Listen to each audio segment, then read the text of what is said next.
preponderantes, más que todo en los pacientes agudos. Tuvimos una paciente con pancreatitis que tenía un compromiso gasométrico importante. Entonces es preponderante que ustedes sepan interpretar, porque como les explicaba a las chicas, no es lo mismo interpretar que para ellas decían, no, pero es que así nos enseñaron. Ustedes aprendieron lo clásico, y lo clásico, la cuestión es interpretar cómo yo leo una gasometría, no saber. Pues hicimos un ejercicio con las chicas y la verdad es que no sabían para dónde agarrar. Así no nos enseñaron. Esa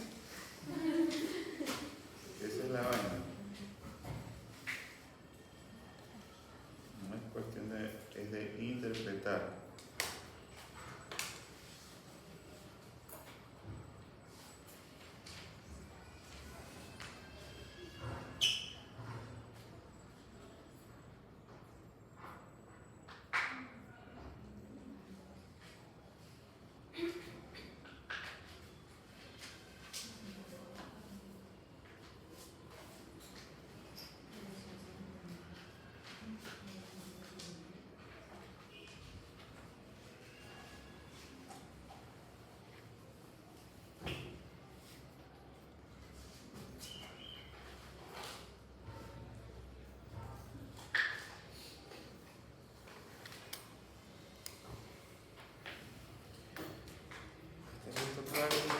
Vamos a ver.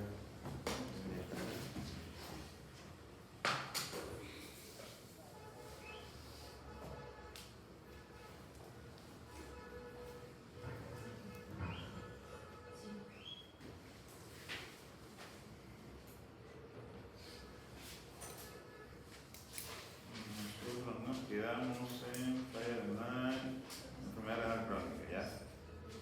Acá. ¿No? Ahora sí. ¿Tienen marcadores? Ahí.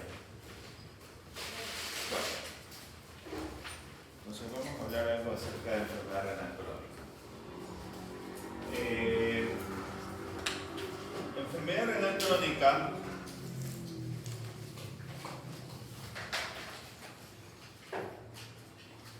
una definición clara de enfermedad renal crónica, porque ya no es insuficiencia. El término insuficiencia, como ya lo vimos anteriormente, insuficiencia es el deterioro parcial o total de las funciones homeostásicas del riñón, ¿verdad? Eso es insuficiencia. Pero en la actualidad ya insuficiencia renal no se define como insuficiencia renal, se define como enfermedad. ¿Por qué como enfermedad? Porque dentro de la enfermedad hay la insuficiencia. Hay un metabolismo que se llama de anemia. Y hay la enfermedad osteodistrofia renal. Osteodistrofia renal. Entonces, por eso se denomina ya no como insuficiencia, porque antes se decía que la insuficiencia renal tiene diferentes complicaciones. No, sus complicaciones son entidades muy independientes de la enfermedad que transcurre durante la enfermedad, durante la insuficiencia. Entonces, todo esto se aglomeró, estas terminologías se hicieron una sola y se definió como enfermedad renal crónica, que es lo que nosotros vamos a ver ahora. Cuando nosotros definimos enfermedad renal crónica, y el primer punto para definir es la insuficiencia. ¿Cómo definimos insuficiencia renal crónica? Definimos insuficiencia renal crónica cuando hay pérdida del filtrado glomerular, ¿ya?, por más de 3 meses. Pues una falla renal aguda, una insuficiencia renal aguda, o una isquemia renal aguda, un fracaso renal agudo más de 3 meses, con pérdida de filtrado glomerular, ¿verdad? Entonces nosotros así vamos a poder evidenciar las definiciones. El daño renal por 3 o más meses que definida normalmente la estructura y función del riñón con disminución del filtrado glomerular y con manifestaciones previas como pueden ser anormalidades patológicas y marcadores de daño como son especialmente la albúmina o presencia de 3 imágenes. El filtrado habitualmente, antes se hablaba mucho de que el filtrado tiene que ser menor de 60 ml minutos por más de 3 meses para poder definir como la insuficiencia renal. ¿Ya? O insuficiencia renal crónica. Ahora, este paradigma se cae debido a que ciertos marcadores predictorios como son la creatinina, que es un mal predictor, que es un predictor tardío para el filtrado glomerular, porque ya te define que ya hay un daño, lamentablemente, estructural. Y por eso es un biomarcador tardío, dentro de los cuales se definía que este deterioro también iba de acorde con la edad. Que mientras más edad tenía el paciente, te iba a presentar deterioro paulatina mismo de la función renal. O que pierde aparentemente por cada año 0.5 porcentaje sobre la pérdida de la función renal. Y para esto las normas CADIGOS sacan unos valores, las guías CADIGOS sacan unos valores de cómo yo debo clasificar o categorizar la enfermedad renal crónica. Que ya paciente por debajo de un filtrado 90 ya tiene un riesgo. Pero que para esto se suma el riesgo con la presencia de la albúmina en la orina. Y lo que nosotros vimos, no lo puse, la verdad, déjame ver si le puse el marcador de calor. No lo puse con el marcador de calor. Déjenme buscarlo un ratito. Ya vamos a buscarlo porque la idea es que ustedes es lo más actual.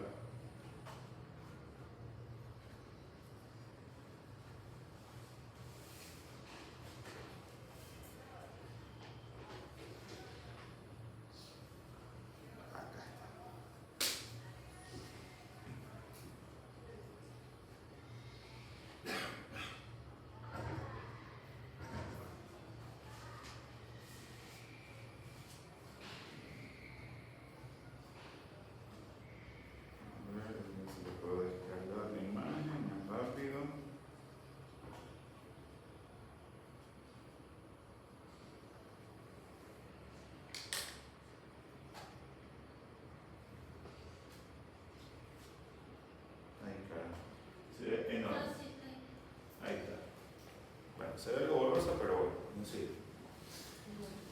Entonces, para esto las normas CADIGOS, el gráfico anterior ya es viejito, las normas CADIGOS en el 2012 saca lo que se llama panel de calor. Esto se llama panel de calor. ¿Y cómo lo vamos a medir o cómo se va a interpretar?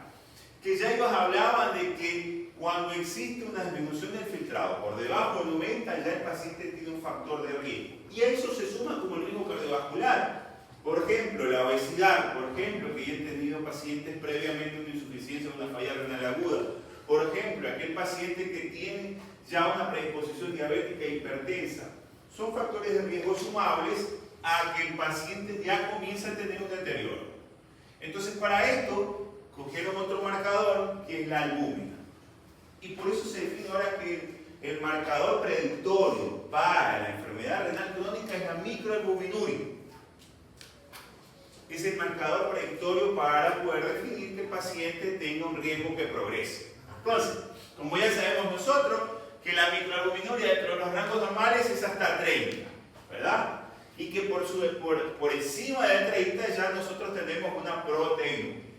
Entonces hablamos que el paciente que de acuerdo al caída del filtrado, es decir, de 60, de 89 a 60, perdón, de 90, de 89 a 60, de 59 a 45, grado 3, y de 44 a 30, grado 3, 20. De 29 a 15, grado 4, y menor de 15 ya estamos hablando de un grado 5 o de un estadio 5. Y que esto va de acuerdo al marcador de calor con la proteína. Está menor de 30, que consideraríamos normales, si es de 30 a 300 ya hay un marcador elevado, y si es mayor de 300 ya estaríamos hablando de una proteína. ¿Verdad? Eso está entendido. Y que este marcador de color o este semáforo, como algunos lo llaman, o panel de calor, de acuerdo a los colores a nosotros nos da el factor de riesgo. Verde es prácticamente normal. Amarillo, un factor de riesgo leve, ladrillo moderado y rojo de consideración elevada. Y para esto vamos a hacer nosotros un ejemplo. Tenemos un pacientito que tiene un filtrado de 30, con una proteinuria mayor de 300. Entonces calculamos nosotros nuestro factor de panel de calor, es un factor de riesgo alto. ¿Entendido? Perfecto.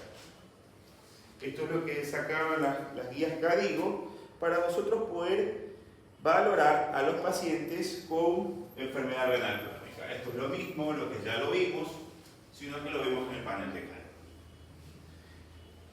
Y acá nosotros podemos ver en qué podemos trabajar para prevenir los factores de riesgo de la insuficiencia renal. Porque todos estos son factores de riesgo modificables y no modificables, o inadherentes a la enfermedad renal crónica.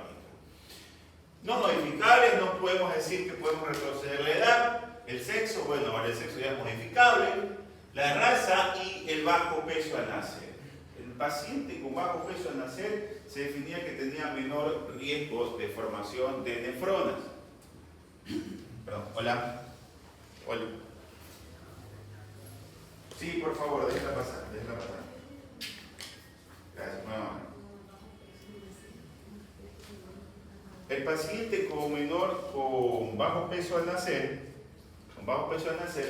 tiene mayor predisposición a tener enfermedad renal crónica porque no hay una maduración buena de las nefronas. Y los factores modificables, como ya los hemos visto nosotros, la hipertensión, la diabetes, la obesidad, la dislipidemia, el tabaquismo, hiperuricemias e hipoalbuminemias, que son predictoriamente los pacientes que tienen desnutrición, que son factores de riesgo que yo los puedo modificar para que el paciente o prevenir que el paciente tenga una enfermedad renal crónica. Y factores inadherentes o complicaciones propiamente de su enfermedad pueden ser la anemia, el metabolismo fosfocálcico y las alteraciones metabólicas como son las acidosis o el equilibrio ácido-base. Para estos factores de riesgo, ¿qué es lo que van a llegar? Como ya lo sabemos nosotros, a generar hiperfiltración y proteinuria, que posteriormente va a llevar o va a encaminar a la enfermedad renal crónica. Y esto es una tablita que salió en España hace ya bastante tiempo. Era donde nosotros tenemos que prevenir o tenemos que trabajar predictoriamente. Y es en la interpretación o la intervención en la población. ¿Qué es lo que debemos hacer? Promoción de salud y prevención primaria, que es lo que tiene que hacerse acá en Ecuador, porque nosotros tenemos un alto índice de diabetes y hipertensión. Pero no le tomamos asunto, solo le tomamos asunto a la punta del iceberg, que es la diabetes y la hipertensión. Porque para nosotros el paciente diabético y hipertenso es el paciente que tiene insuficiencia renal. Eso es mentira. Eso es mentira. Y se lo he demostrado desde que empezamos el curso. Entonces, si nosotros solo vemos la punta, que solo son esas dos enfermedades, las glomerulopatías, lamentablemente estamos fundidos. Entonces, yo ya con el factor de riesgo de la población, estoy hablando del paciente hipertenso, el paciente diabético, el paciente hipertenso, el paciente obeso, el paciente con tabaquismo, con dislipidemia, el paciente con bajo peso al nacer, ¿ya? Son factores de riesgo que yo puedo trabajarlos. ¿Y cuál es un marcador predictorio importante que yo puedo hacer? Es netamente la medición del albúmina en orina 24 horas. Y si el paciente está perdiendo proteínas por orina 24 horas, pues tengo que trabajar para prevenir la enfermedad. Entonces, promovemos el estilo de vida saludable, ¿verdad? Y la detección precoz de la enfermedad. ¿Cómo yo la detecto? Vuelvo y repito, con la microalbuminuria y la proteinuria, que es el marcador predictor. Ya una vez establecido la prevención, si el paciente no hace caso, si el paciente no tiene una buena adherencia al tratamiento, pues lamentablemente va a progresar, y es donde ya intervenimos nosotros. Nefrología preventiva, consulta especialmente de ERCA, que es lo que se hace mucho en Estados Unidos y en España, ya lo estamos haciendo acá, nosotros también, los pacientes ERCA. Pero como nosotros tenemos una población tan grande de pacientes con enfermedad renal crónica, lo estamos cogiendo en estadios 4 y 5, porque lamentablemente no podemos dar más atención al paciente. Entonces, damos una consulta de ERCA, que es el manejo del paciente ya con enfermedad renal crónica establecida. Retraso, ¿cuál es nuestro objetivo? Retrasar la progresión de la enfermedad con tratamiento, especialmente dar tratamiento a las complicaciones como son las de ahí, insuficiencia, anemia, osteodistrofia o muchas veces, me faltó aquí, el metabolismo, la acidosis metabólica. ¿Ya? Dar tratamiento a las complicaciones, ¿no es verdad? Inicio oportuno es lo que hoy día vimos a la pacientita que llegó, que le dije que tenía que ya confeccionarse la fístula, porque hay que, en el estadio 4 es donde nosotros tenemos que catalogar ya al paciente, prepararlo para diálisis. Entonces al paciente que yo le digo que vamos a hacerle la fístula, que es la unión de una arteria con una vena, para empezar oral a dializarlo, ¿ya? Y la terapia sustitutiva renal cuando ya estamos en el estadio 5, que es menor del 15% del filtrado glomerular, ¿verdad? La muerte prematura, de aquí a acá, aquí en Ecuador, son 5 años. 5 años. De estadio 5, que es la prevención terciaria, a la muerte prematura son 5 años, aquí en Ecuador, por múltiples causas, múltiples factores.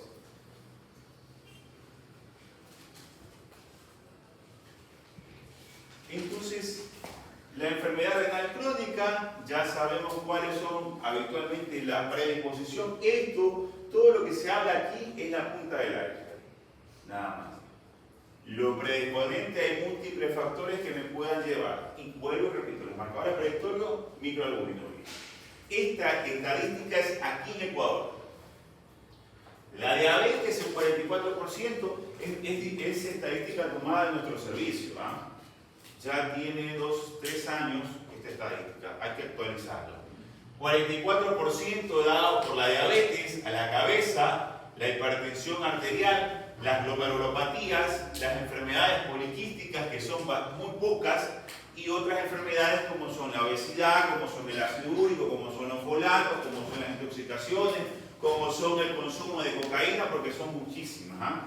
Si nos ponemos a definir, el consumo de cocaína y el consumo de sustancias sujetas a fiscalización está por los techos, que lleve a diálisis, y especialmente en los pacientes jóvenes, con un corte hasta los 30-35 años. La fisiopatología habitualmente, ya la vimos nosotros, acuérdense cuando vimos diabetes, cuando vimos nefroesclerosis, que era lo que llevaba, reducción de la masa de la nefrones, hipertensión glomerular, pérdida progresiva, disminución del filtrado, la cicatrización renal, posteriormente con la fibrogénesis que se genera a nivel del glomérulo. Esto ya lo hemos visto, así que no lo vamos a volver a repetir. ¿Cuáles son las complicaciones más frecuentes que nosotros podemos encontrar en un paciente? O la asociada a la insuficiencia, porque ya aquí hablamos todo acerca de la insuficiencia.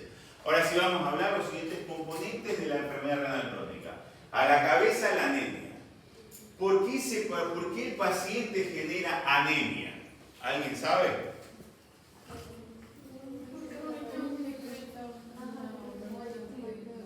Tiene que ver mucho con la EPO. La EPO es una molécula que se genera a nivel de las células mesangiales en la producción importante para la eritropoyesis, eventualmente, de la formación de los glóbulos rojos. ¿Ya? El paciente, es lo que vamos a ver ahora,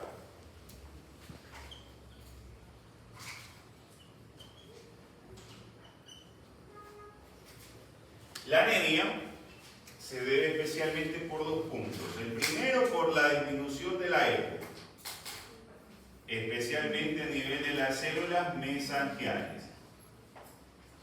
Y la segunda, que es producida por la deficiencia de hierro, especialmente de la ferritina. ¿Ya? Nosotros para poder catalogar al paciente que tiene anemia, yo tengo que evaluar varios puntos. Si es por hierro, la ferritina. ¿La ferritina es qué?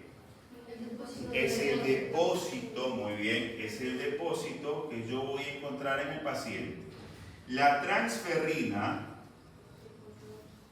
es el transporte Y el hierro sérico es el hierro biodisponible.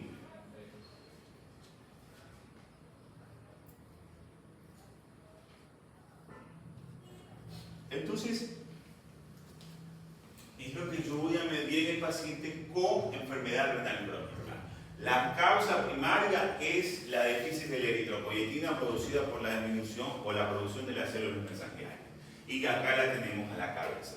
El segundo evento es la osteodistrofia renal, que antes se hablaba que era el metabolismo fosfocálcico, como lo van a encontrar en algunos libros. Metabolismo fosfocálcico, ahora ya definida como osteodistrofia renal o enfermedad de los vasos duros y de los huesos blandos. ¿Ya? La insuficiencia cardíaca, porque esto no es, netamente es un proceso, acuérdense de un síndrome cardiorrenal. Ustedes estudiaron, ¿verdad? Síndrome cardiorrenal. Un síndrome cardiorrenal tipo 3, especialmente que es dado por la insuficiencia renal que lleva a la insuficiencia cardíaca al paciente. ¿No es verdad? Y el fallo completo que es la muerte del paciente. Vamos a ir hablando de cada uno de estos. Entonces, las manifestaciones clínicas que nosotros vamos a encontrar en el paciente puede ser muy variada, porque depende del estadio en el que esté el paciente. En los primeros 3 estadios, estadio 1, estadio 2, estadio 3, el paciente se siente Superman, no siente nada. El paciente dice, no doctor, yo no siento nada, yo me siento bien, no estoy cansado, yo creo que se equivocaron los exámenes. El paciente se hace exámenes mes a mes, y él dice que no tiene nada porque no tiene ningún síntoma. La enfermedad renal crónica no da síntomas, o es asintomática.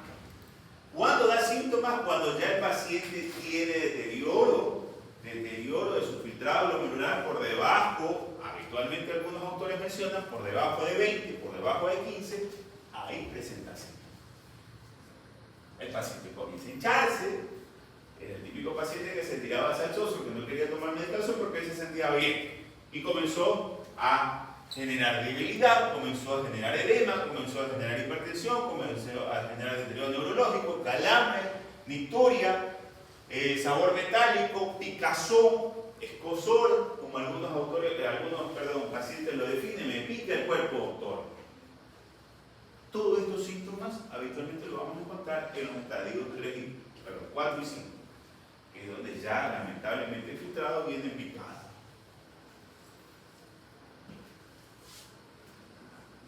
Entonces, nosotros tenemos que la enfermedad renal crónica cursa con manifestaciones muy variadas que dependen mucho de los estadios en los que encontremos y que de esto depende el equilibrio, especialmente la adecuación de la medicación y de lo que nosotros podamos encontrar. Por eso es que actualmente se define que el paciente con enfermedad renal crónica no es un paciente que yo tenga que auscultarlo, revisarlo en los primeros 3 estadios, es netamente de laboratorio. Es todo saber el metabolismo interno del paciente. Entonces, si yo tengo un paciente que tiene diabetes y tiene hipertensión, o tiene las dos causas, o tiene una de las dos causas, yo lo primero que tengo que trabajar es en su causa primaria, es decir, en su diabetes o en su hipertensión. Si yo no corrijo las dos primeras, yo no puedo trabajar para corregir la enfermedad renal crónica. Porque el paciente, si yo tengo un paciente hipertenso, ya me va a generar mayor complicación a nivel renal, porque genera mayor presión. Si tengo un paciente diabético que maneja glicemias de 400, 500, sigo formando elementos glicosilados en la sangre y sigue habiendo la complicación. Entonces, si yo no corrijo la causa primaria, que es la enfermedad que me está llevando a la insuficiencia o a la enfermedad renal crónica, yo no voy a poder corregir o voy a poder mejorar a este paciente. Entonces, estas son las patologías que nosotros, la enfermedad, la clínica que puede presentar el paciente de acuerdo al estadio. Ya, esto no lo vamos a hablar. Vamos a hablar de las complicaciones. Entonces, de las complicaciones o serían los componentes de la enfermedad renal crónica. Primero la anemia. Ya la anemia sabemos que son los 2 eventos asociados al 50%. Yo diría el 50%. Yo diría que al 100%. Todo paciente con enfermedad renal crónica tiene anemia, que digamos que hace 15 años que yo decía, es la anemia renal. Ya, así la nombraba. Es la anemia de riñón, mis antiguos profesores.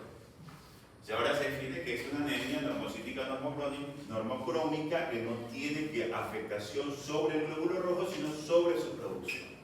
¿Ya? El 50%, yo diría que el 100%, las 3/4 partes de los pacientes que inician diálisis, disminución de la síntesis de eritropoyetina causada importantemente, las complicaciones como pueden ser las complicaciones habituales por la anemia habitual son anginas de pecho, hipertrofia ventricular, empeoramiento de la insuficiencia cardíaca y el tratamiento es de eritropoyetina recombinante humana, que habitualmente se da. Entonces, cuando nosotros podemos definir qué es el déficit de eritropoyetina, primero yo tengo que considerar en el paciente, no sé si lo puse ahí, a ver,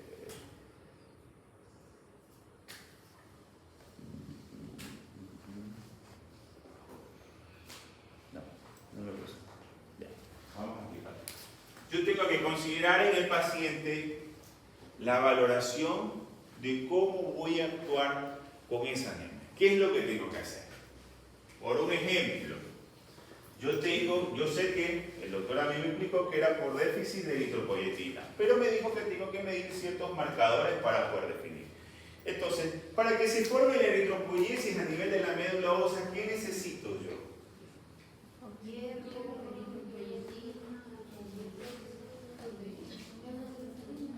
¿Ah? Ácido fólico. Ya. Hierro, eritropoyetina, ácido fólico. Mire que de aquí salen las preguntas. Pregunten. Miren que yo no les he tomado lecciones y este examen va a ser violación en masa. Pregunten. ¿Qué necesito para que se forme un buen glóbulo rojo?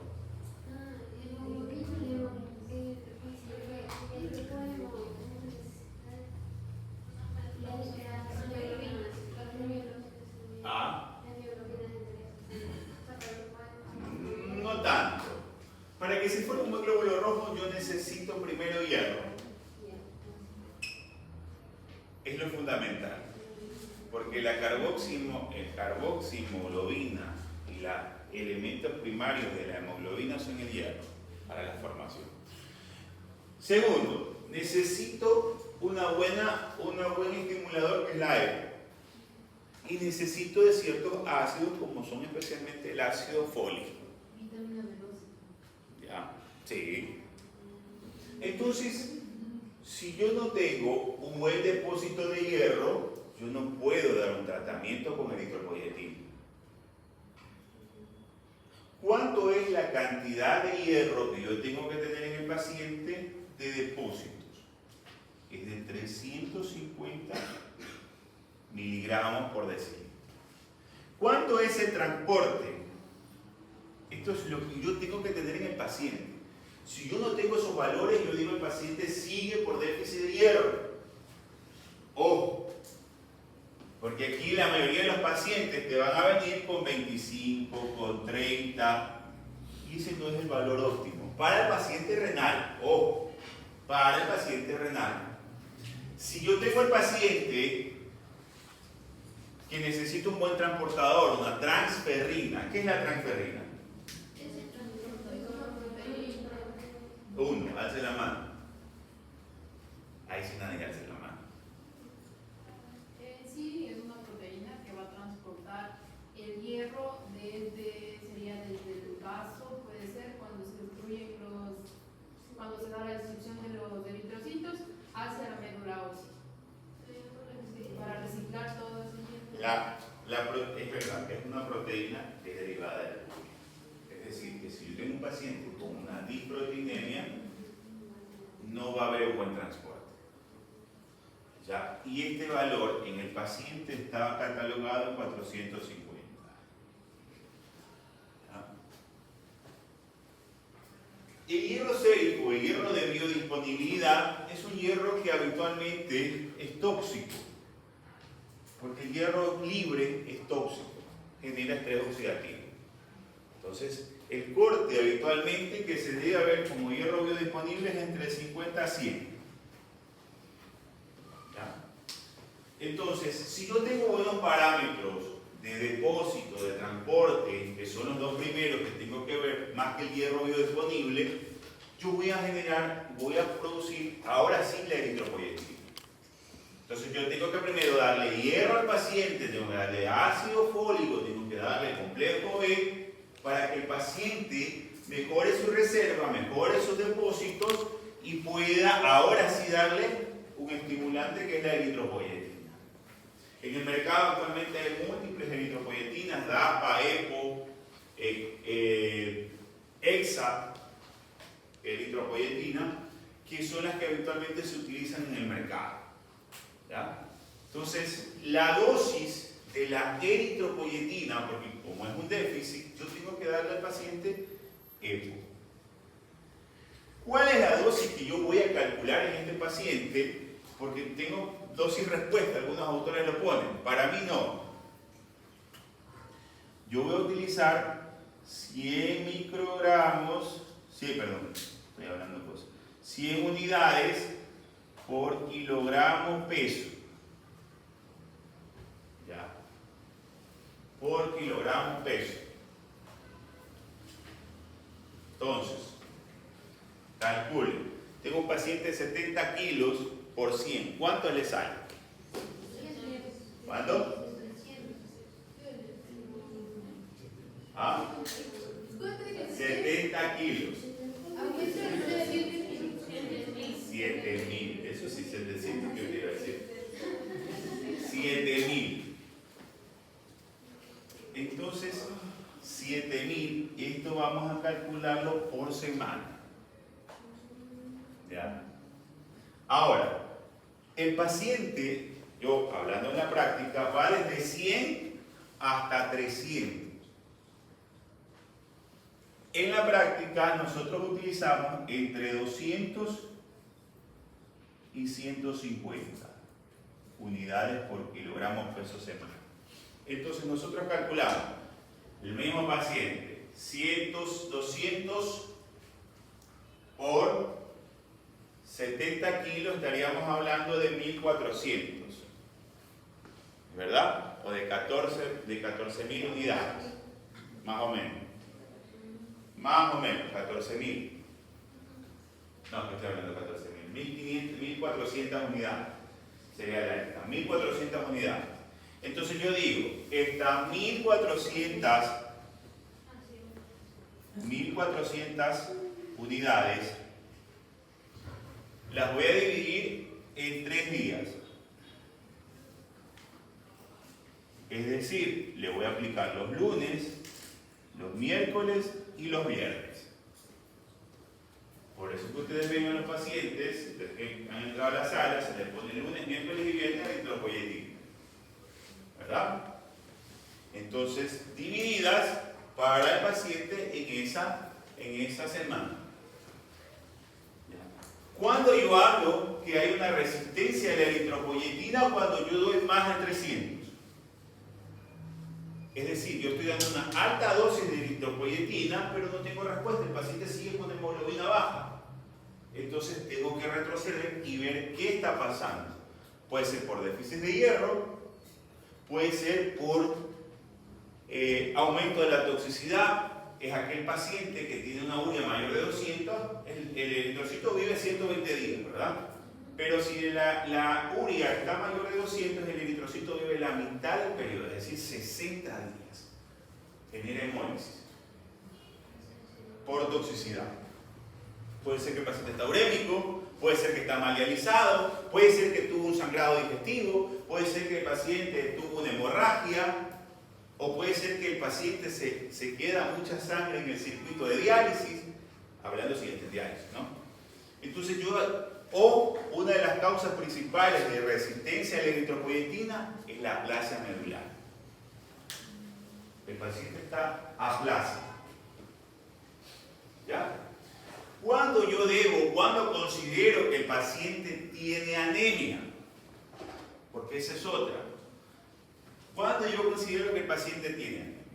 El paciente, el corte es entre 11 a 12 gramos de hemoglobina, es lo que yo voy a medir. Este es mi valor óptimo. Si yo tengo menos de 11, yo digo el paciente tiene anemia y tengo que pedir ferritina, transferrina y si puedo dosar eritropoyetina, la dosis de eritropoyetina, que es difícil y cara. ¿Ya? Yo le comienzo a dar hierro, le comienzo a dar ácido fólico, le comienzo a dar complejo B, para que el paciente prepararlo para ponerme la eritropoyetina el siguiente mes.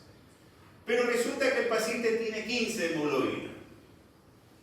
Según las guías, CADIGOS, te dicen que el valor por encima de 14 es un factor de riesgo cardiovascular, porque el paciente genera mayor viscosidad sanguínea y puede generar trombos. Es un riesgo cardiovascular y lleva muchas veces a la hipertensión al paciente. Entonces, lo más recomendable, o los cortes que se van a utilizar, entre 11 y 12 en el paciente con enfermedad renal crónica. Que es lo que nosotros vemos acá. ¿Qué hace que el paciente genere complicaciones? Muchas veces la insuficiencia cardíaca porque tenemos pacientes con 10 de hemoglobina y no le damos nada. Y nosotros hacemos ciego, sordo, mudo porque yo no sé qué es eso. Y el paciente está con 10, con 8 de hemoglobina y no le damos nada. Señor, es hierro que le falta, tome hierro. Y hierro tiene, ferritina tiene más de 2000. Entonces, yo debo utilizar eritropoyetina. ¿Ya? Yo he visto algunos pacientes que vienen de subcentros que son muy mal manejados. Entonces, esta es la base para yo poder corregir en el paciente un proceso anémico. ¿Entendido? ¿Preguntas? ¿No hay preguntas? El tiempo hasta inicio con hierro, transferina, ácido fólico, todo el primer paso. Ya. Para pasar a la eritropoyetina, ¿cuánto tiempo tiene? Cuando tengas buenos depósitos. O sea, tengo que medir los depósitos. Claro. ¿Qué? ¿Semana mensual? Sí, déjame, lo vas a ver. Porque si un paciente que tiene 10 de hemoglobina no voy a esperar. El primer mes le doy hierro. El siguiente mes le pongo eritropoyetina. Eso es alcanzar lo que es el rango de hemoglobina óptimo que el señor mencionó. Ajá. ¿Y ahí se requiere tratamiento? No, yo lo puedo dejar. Lo dejo con dosis de mantenimiento. Lo que hago es que si ya le doy eritropoyetina a 200, le bajo a 100. O le bajo a 150. Le disminuyo la dosis. Ya no le doy 3 veces por semana, sino que le doy 2 o le doy 1 por semana. La siguiente alteración es el metabolismo fosfocálcico o alteración o la osteodistrofia renal, que es netamente los cambios arquitectónicos óseos con disminución especialmente producida por la vitamina D. ¿Cómo se genera este trastorno o qué es lo que lleva muchas veces, no sé si lo puse también, yo les estoy tratando de resumir lo más que puedo para que puedan entender esta patología. Déjenme ver.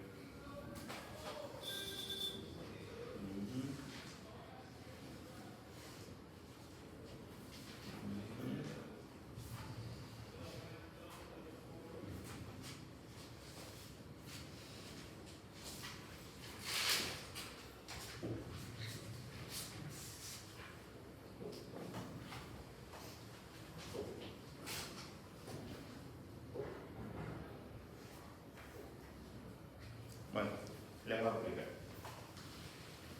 A ver, nosotros para hablar de la osteodistrofia renal tenemos que tener claro varios puntos. Osteodistrofia renal. La osteodistrofia renal es una enfermedad que altera especialmente la arquitectura de los huesos. es decir, descalcifica el hueso, para que puedan entender. Y el calcio que sale del hueso no va a hacer otra cosa que se va a ir a pegar a las paredes de los vasos. Y por eso de ahí la referencia, la enfermedad de los huesos blandos y de los vasos duros. ¿Ya? En la osteodistrofia renal, ¿qué es lo que yo tengo que saber del paciente? Primero, en la enfermedad renal crónica, la pérdida de la masa renal o la pérdida de la función renal hace que disminuya una enzima que se llama 1-alfa hidroxilasa en el riñón. Esta 1-alfa hidroxilasa lo que hace es una oxidación de la vitamina D para que se transforme en vitamina D activa. ¿Ya? Es decir, hay disminución de la 1.25 hidroxivitamina D. ¿Ya? Esta 1-alfa hidroxilasa, ¿cuándo cae? Cuando el filtrado se encuentra por debajo del 70%. Filtrado glomerular, no 70%. Yo digo 70% a mis pacientes. 1.73. Por debajo del 70%. Se disminuye la producción de la 1-alfa hidroxilasa y por ende la disminución de la 1.25 hidroxivitamina D. ¿Qué función cumple la vitamina D en el cuerpo?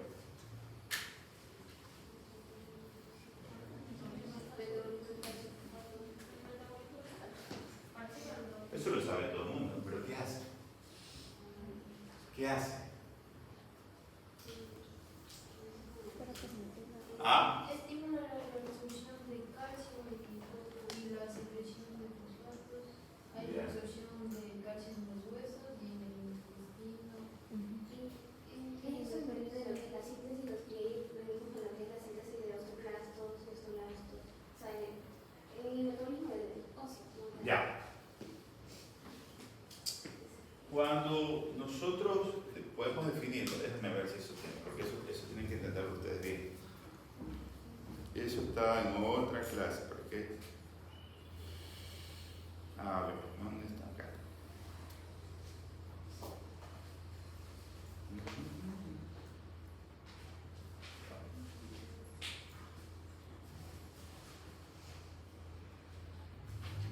No lo tengo acá, no lo tengo acá.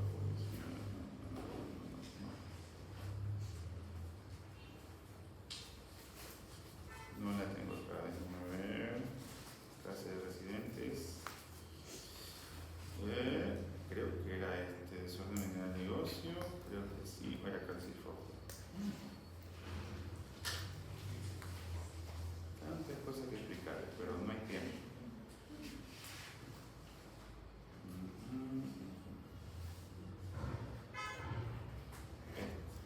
Es altísimo. A ver. Vamos a explicarle esto rapidito para que puedan ustedes entender. Van a ir a la par porque si no, lamentablemente no vamos a avanzar.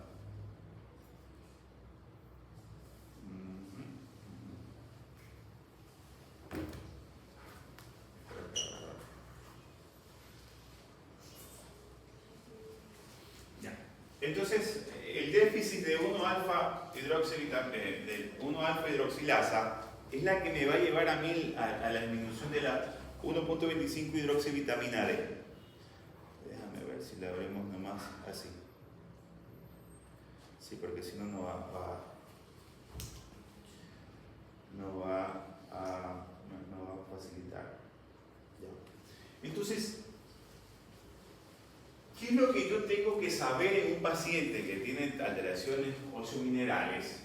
Es primero saber la concentración en el plasma y la distribución en el hueso y en el extracelular. Está dada especialmente por 3 hormonas. Primero en la cabeza, la PTH. Segundo, la vitamina D3 activa y la calcitonina. Esas 3 hormonas son las que van a jugar un rol importante en el metabolismo de óseo mineral. ¿Cómo se activa La vitamina D, hablamos del precursor principal a nivel de la luz solar, que es la previtamina D, la 25-hidroxilasa, que transforma la 25-hidroxivitamina D, pasa al riñón mediante la 1-alfa-hidroxilasa, es la que la va a metabolizar y la va a producir en vitamina D activa, 1,25-hidroxivitamina D. ¿Qué es la función de la vitamina D? Y eso ya tienen que haberlo ustedes sabido. La vitamina D actúa sobre la célula intestinal, especialmente el enterocito, para mejorar la captación de calcio. Es decir, permito que reabsorba mayor calcio a la luz intestinal. ¿Ya? ¿Qué actúa o qué función cumple también a nivel de la PTH bidireccional, que va a inhibir a la PTH, la 25-hidroxivitamina D? Y a nivel del hueso, que favorece la redistribución del calcio hacia el hueso. ¿Ya? La distribución no actúa. Entonces, cuando nosotros hablamos de los precursores o la formación de la paratormona, hablamos de los mismos eventos: pre-PTH, pro-PTH y la PTH activa con el receptor. ¿Qué hace que la pueda inhibir? La 1,25-hidroxivitamina D. Puede inhibir la PTH. Ahora, ¿qué hace la PTH? Especialmente, primero reabsorbe mayor calcio si hay deficiencia de calcio y hace que el calcio del hueso pase a la sangre. Esa es la función de la paratormona o de la PTH. Ahora, ¿por qué se caracteriza esta paratormona? Porque tiene células, algo que se llaman células sensibles al calcio.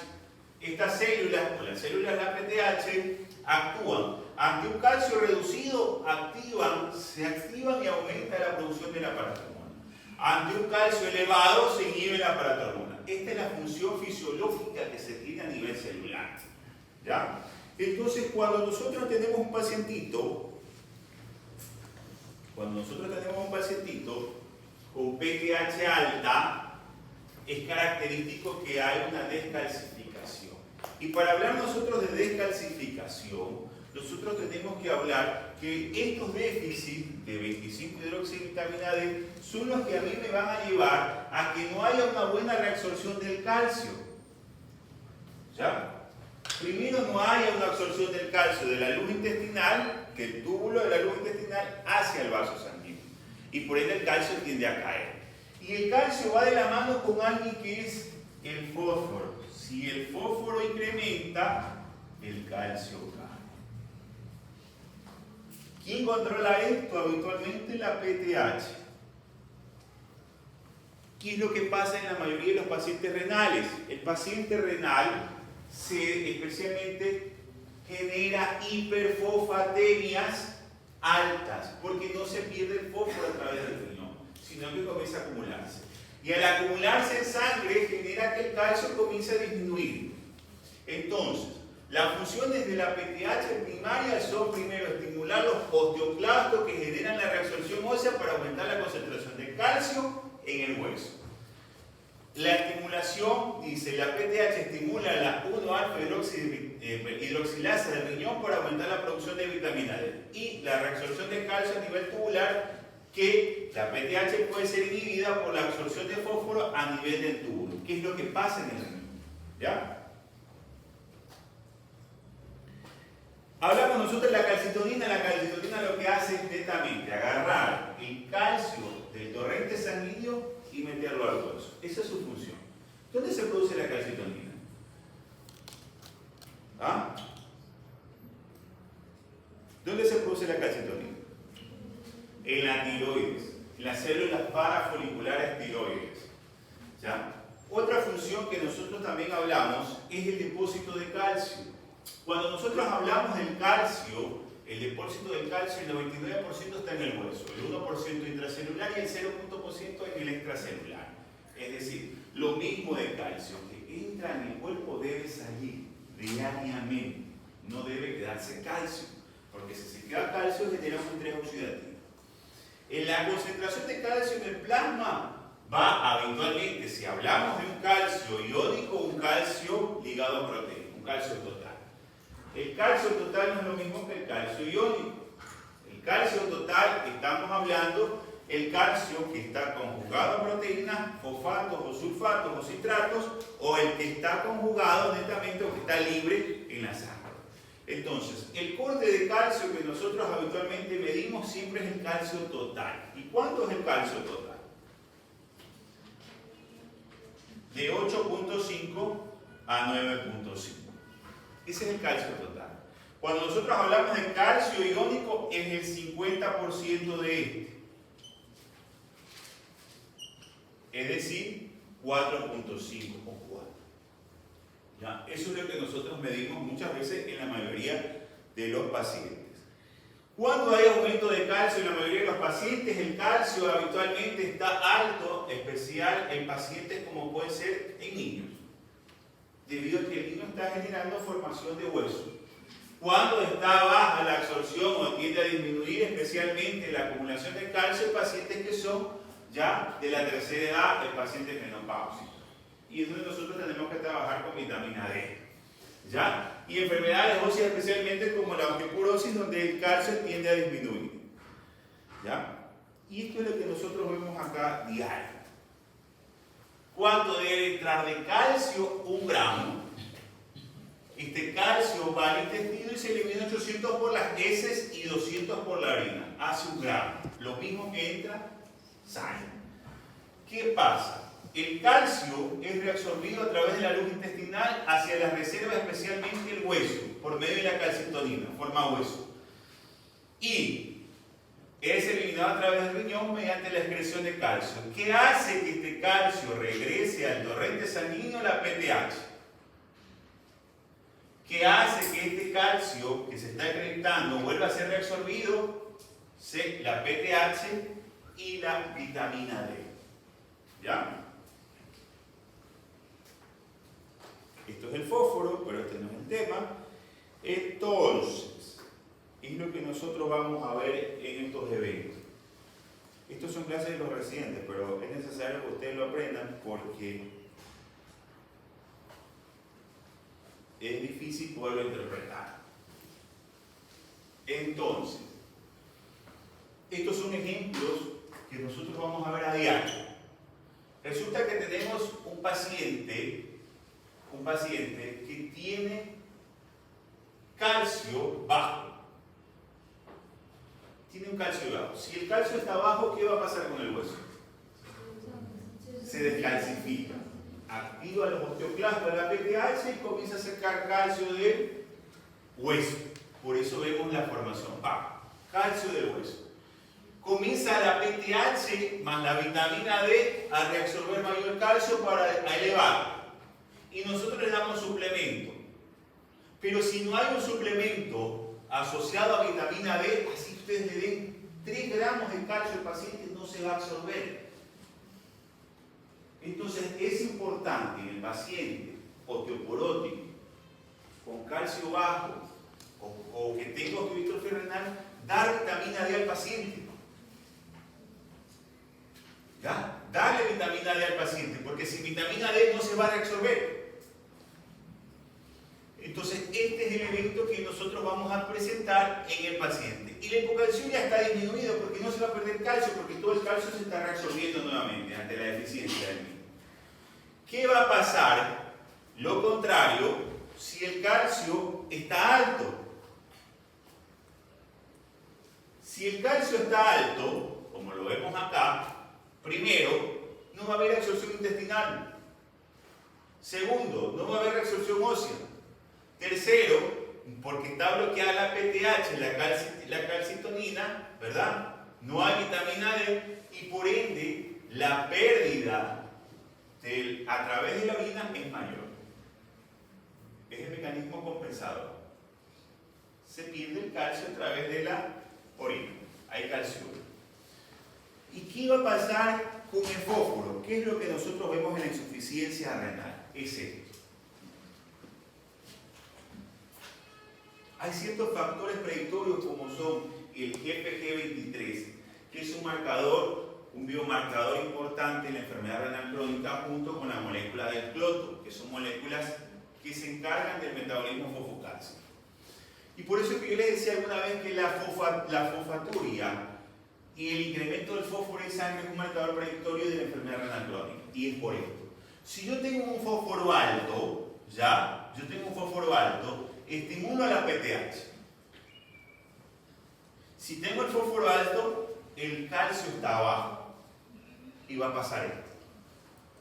Si yo tengo un fósforo alto, por ende, aquí la reabsorción de fósforo a nivel tubular está bloqueada y se permite la excreción de fosfaturia.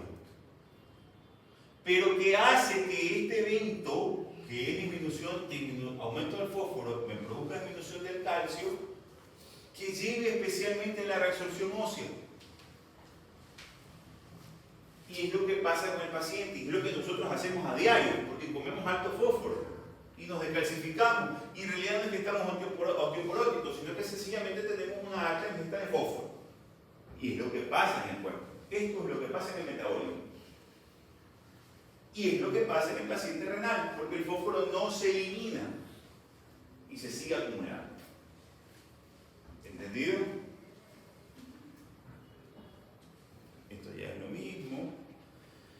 Esto de aquí es preexponente. Sí, bueno. Entonces nosotros vamos a ver acá el filtrado del paciente. Vemos el filtrado del paciente, este es el fósforo, este es el calcio. Y vemos nosotros como el paciente a partir de los 60, el fósforo comienza a aumentar. Ya no se filtra. De hecho, el autor ahora menciona a partir por debajo de 70 empieza a aumentar el fósforo y el calcio comienza a caer.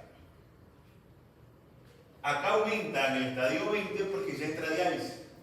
Y el líquido de diálisis tiene calcio. Y le repongo calcio en el líquido de diálisis.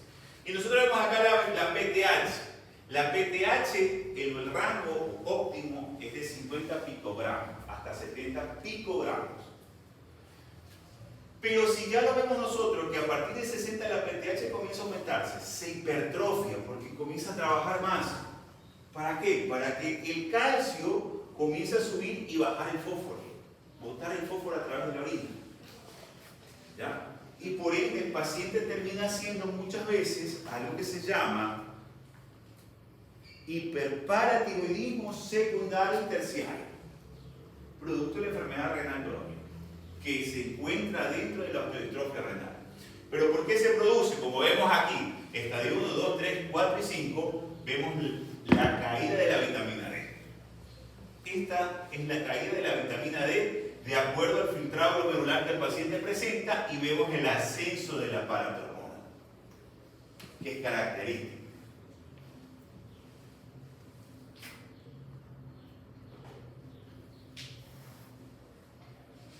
Entonces, al conjunto de reguladores clásicos que hablamos ahorita, PTH, vitamina D, calcitonina, se agrega algo que se llama dos moléculas importantes: factor de crecimiento de los fibroblastos 23 o FG23 y la molécula de la juventud denominada cloto, que son moléculas principales encargadas del metabolismo fosfocálcico.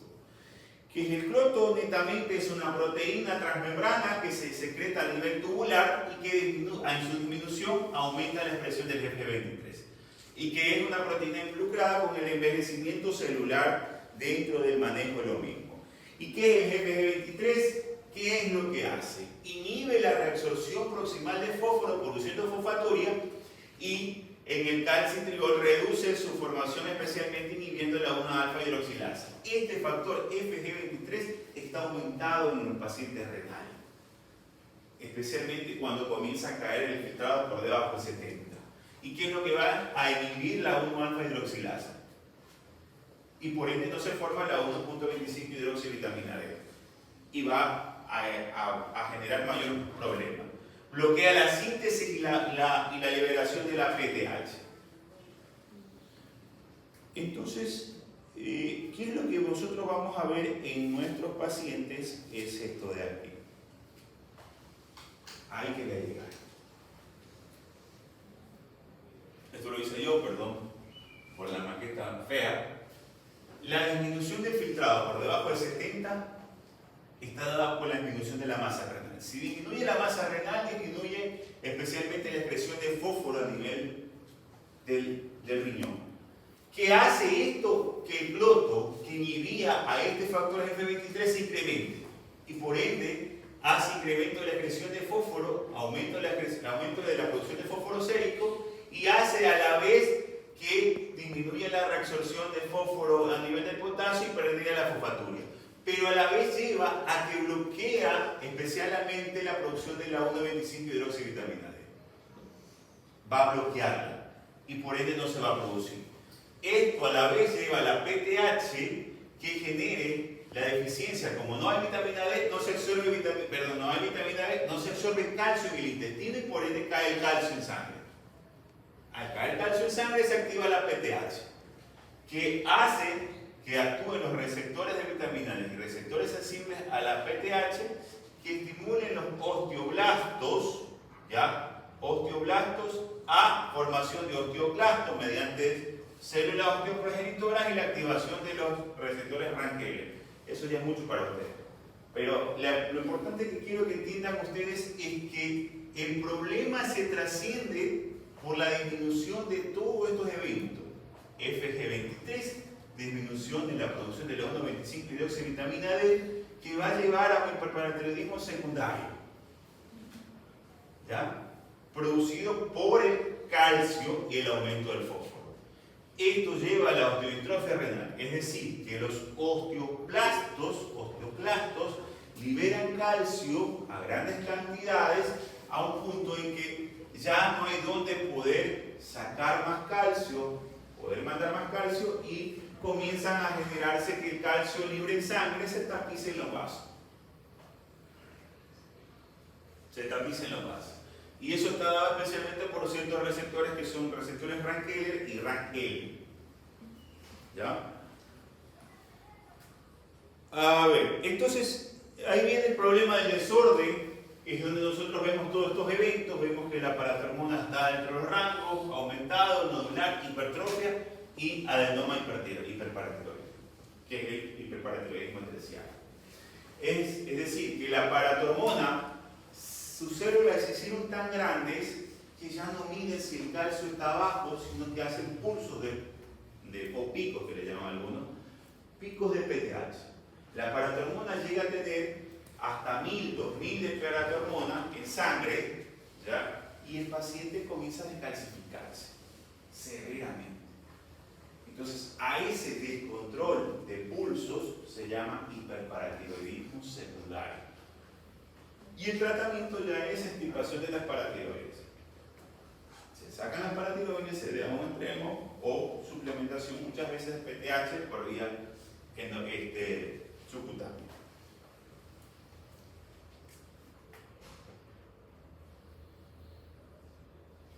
Ya, esto es mucho por ustedes. Sí, es que esto sí se lo va a explicar. Es que es bastante extenso. Estos son para los posgradistas. Entonces, ¿cuántos tipos de osteodistrofia hay? Hay varios.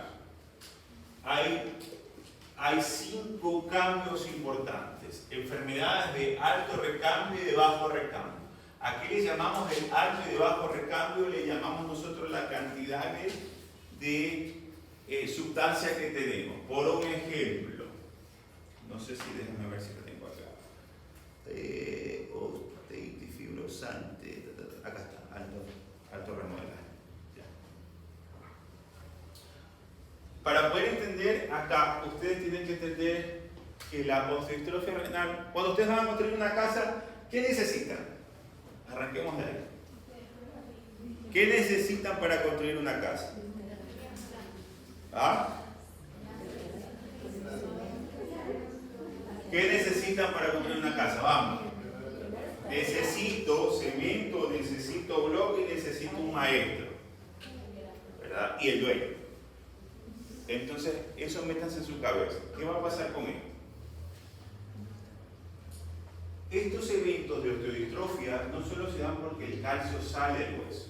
Resulta que yo al paciente ya le comienzo a dar vitamina D, le comienzo a dar calcio, la PTH tiende a bajar, ahora sí ese calcio comienza a entrar al hueso. Y existen varias formas en que entra el hueso. Y que es lo que vamos a ver ahorita. Existe la forma de osteitis fibrosa, causada por la elevación prolongada y severa Resulta que este paciente, yo lo agarré ya avanzado en el estadio 5 con una PTH de 1000. El paciente tiene una PTH elevada. En representación esquemática, la PTH es el patrón. El calcio es el ladrillo.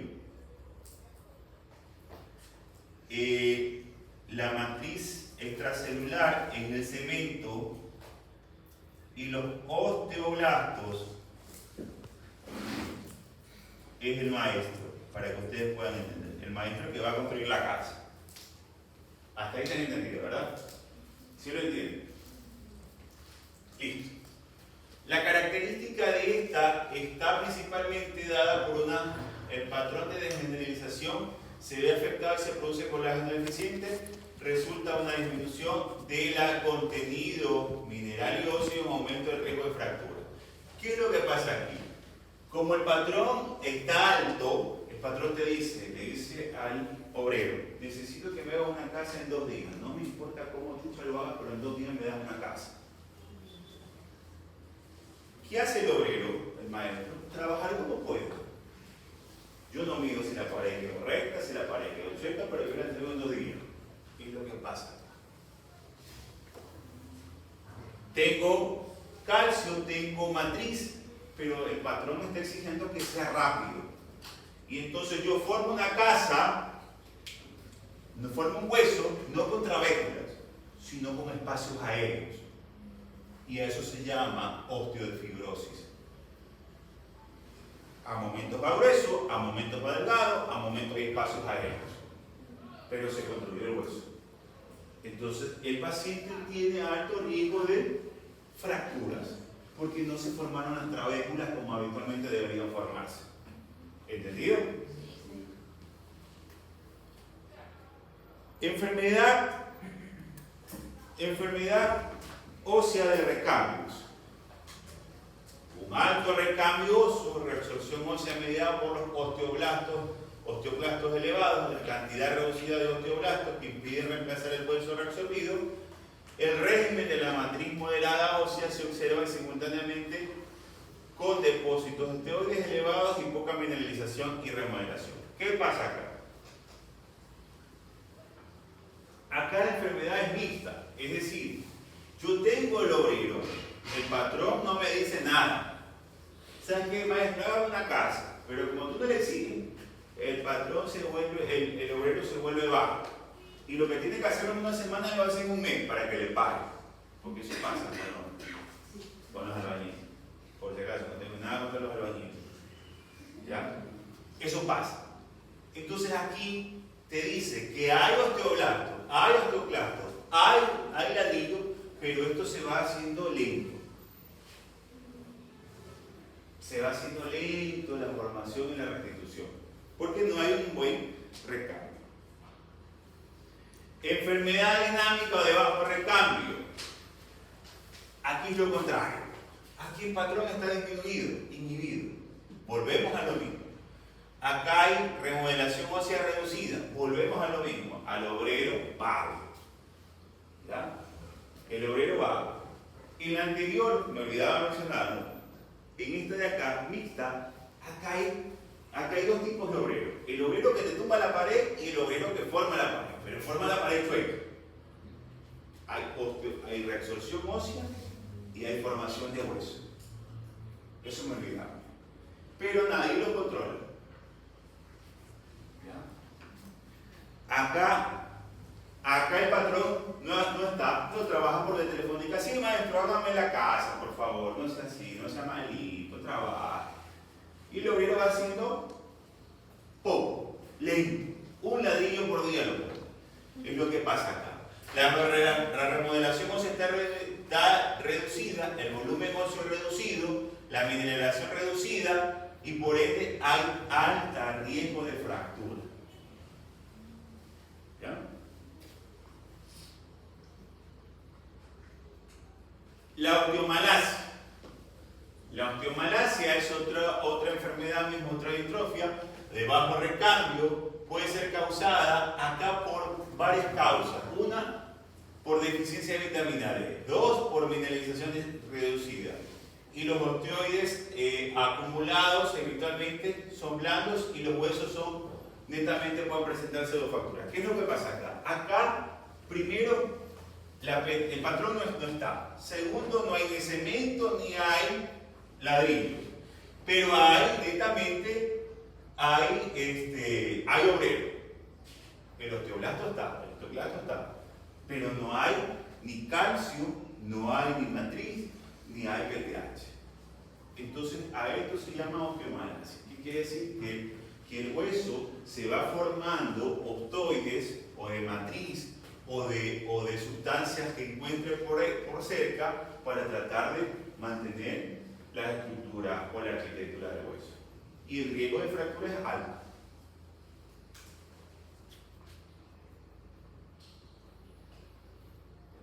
Esto es algo nuevo.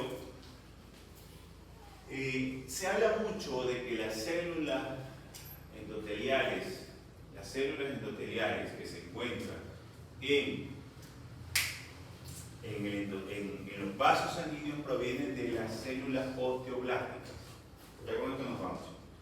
Osteoblásticas. Es decir, que provienen de las células osteoprogenitoras. Y ante la presencia de calcio en la luz tubular, las células endoteliales vasculares se transforman en células osteoblásticas. Es decir, comienzan a recoger el calcio y comienzan a tapizar sus paredes. Por eso es que se genera la calcificación vascular.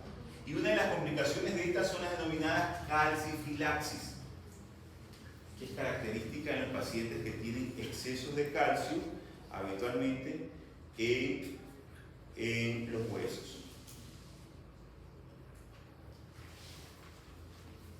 ¿Entendido, chicos?